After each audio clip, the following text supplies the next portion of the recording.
I don't know if I'm supposed to have some kind of intro, but this was just the trailer, so.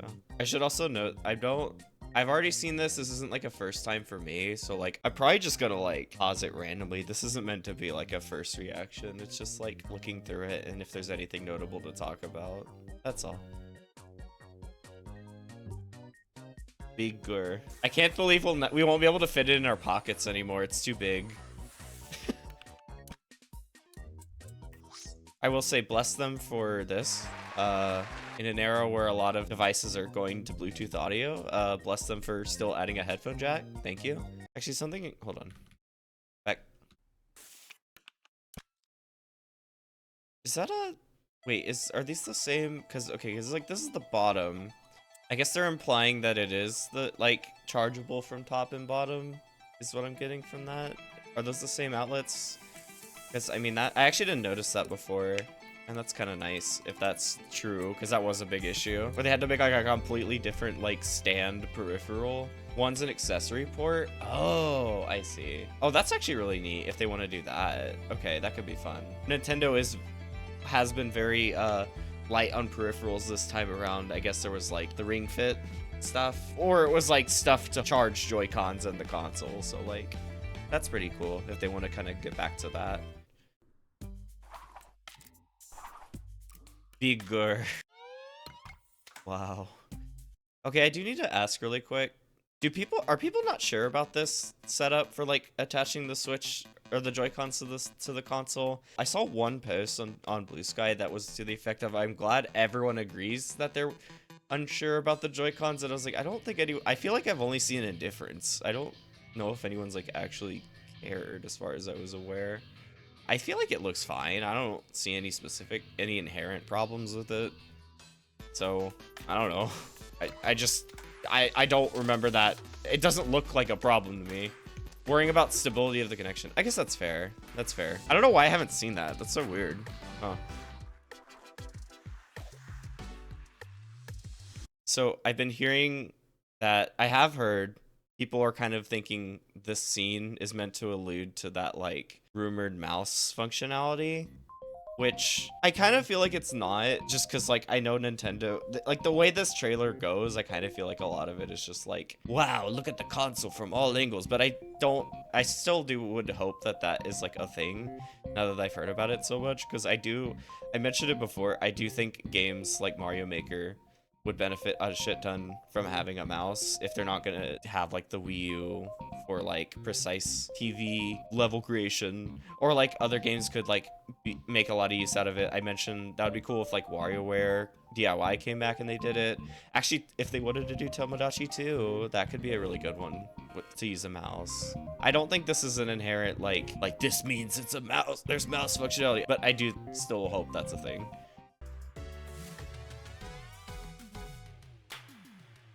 Okay, now that I see it, like, now that I'm really looking at it, I could kind of see the precision problem there, where, like, you're trying to, like, attach it to this, like, thin adapter, and it could, like, fuck up and, like, bend slightly. I don't know. I could kind of see it. I could see the concern. And pop. Wow, console. 2. I do like that they really are just committing to Switch 2. Like, understandable from, like, the Wii U, but, like, it's still funny. This thing better have, like, an actual Ethernet port. I had to get that adapter for mine. I do hope they actually... Actually, yeah, no, because the Switch OLED, that dock does. That's right. So that should be fine. That is really... It's just the same logo with the 2. This is so funny. So, like, that's good. Very good. Thank you. I'm glad that's coming soon-ish, or this year. Very fun. That's good, because, like, I've mentioned so many times I would like to just have a new Switch as well, because mine is very old. So, like, that's fine. I am curious what they mean about, like, this part. I wonder what the limitations are gonna be. Probably the Labo, which, I mean, that makes sense. That actually does require, like, the Joy-Cons to be a certain shape. I would hope everything else, or all normal games, would be, like, compatible, you know? I'm surprised this is so far out. I gotta be honest. Let me actually look up one thing. Okay. Switch 1 reveal trailer. was October 20th, 2016. When was that Switch One intro direct thing? Oh, well, okay, never mind. That like big presentation where they announced a bunch of games and shit was January 2017. So actually, I guess that makes sense. That, or I guess this timing actually does work because it's like 3 months about. So that, okay, that's fair. That's fair. And then I did read that there is one in Dallas. So like theoretically I could go, but it's in April. I'm not sure if I'm even going to be in Texas in April. I mean, they don't really need to sell me on this. I am just gonna get it, if only because it's an upgrade to my current Switch regardless. I don't really need to test it. That's cool if people like need to see it. Those demo events are always fun. I remember doing the Wii U one like when that was coming out, and that was super fun. I mean, yeah, as far as the console goes, it's like not. I mean, it's certainly a Switch 2. I mean, I have to agree. All the like little upgrades look nice. Like, I mean, the stand is like welcome, good, thank you. And just in general, it looks fine. It looks good. It just looks like a Switch with like more upgrades, so that's good. I didn't know a lot of people were like rumored, or there were a lot of like rumors and stuff or leaks about like a potential like accessory port, and that could actually be kind of dope. But Nintendo's always been like such a big like accessory company, and they didn't really do it a ton for the Switch as far as I know. So that'd be cool if they do want to commit more to that. It would be interesting if they do want to try and replicate along the lines of what they had for like the 3DS and DS and stuff like that, or DSi more accurately, I guess. Like how those kind of had like music programs, cameras, like little things, like little bells and whistles like that. I will also say, if that's true, Street Pass, please bring it back. Street Pass was like really cool, please. I'm very interested to learn more if they have any other like specific technical secrets. We'll learn all that stuff in April, I guess. But I mean, on the surface, it's just a big and better Switch. Wowie. I know a lot of people were also talking about like the Mario Kart that was kind of shown off. It was brought up how there's like 24 racers. So that on its own is like really cool.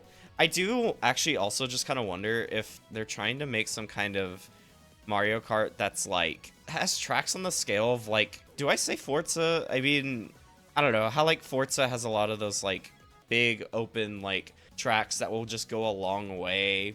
I don't know, not just like shorter, like they don't just have shorter condensed like racetracks. Some of them are like longer. And I almost wonder if they want to emulate that here. Cause like if you look like that, I almost do wonder if they want, like that's very long highway.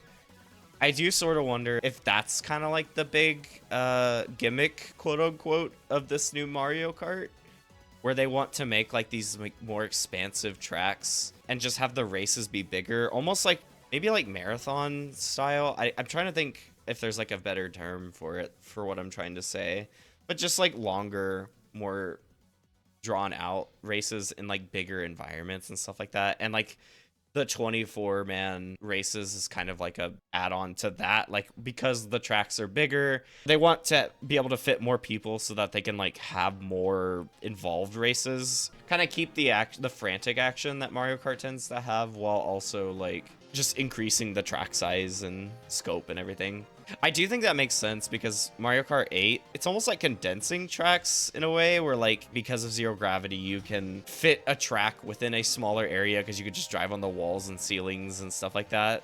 So this almost goes the opposite way of like, let's just like expand the tracks into like bigger things, to bigger worlds, bigger environments, which I could see that being pretty neat.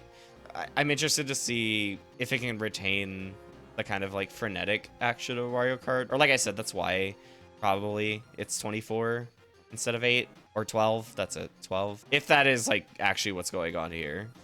I do like the Yoshi Cafe. That's very good. So is it like one of those things where like a burger place puts like has a mascot of a cow? So like we're making like burgers out of Yoshis because like Yoshi is like the mascot or whatever. Or I don't think I want to answer that. The art style's like interesting. It seems like they're like committing to like changing the art style a lot, which I kind of appreciate because I know like Wonder went a little more cartoony and had this like style to it that was really nice. And I like that. I don't know, it looks good. I do like the more cartoony look. And then I know people were kind of like, you can kind of see it back there. He's very hard to see. Is there a better shot?